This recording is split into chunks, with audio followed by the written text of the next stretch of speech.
Si estás cansada o cansado de que te digan que tienes que ser positiva o positivo en cada situación, bienvenida y bienvenido.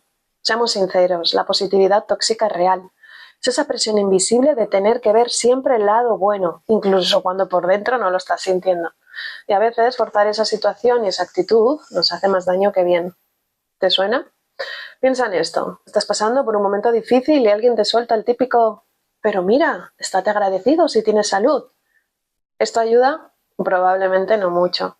A veces necesitamos permiso para sentir lo que sentimos, sea tristeza o sea rabia. Son emociones válidas. Ignorarlas solo las esconde. Así que te pregunto directamente, ¿crees que hay que buscar siempre el lado positivo o que hay que abrazar todas nuestras emociones, incluso las que no nos gustan tanto? ¿Crees que esto es clave para tu bienestar real?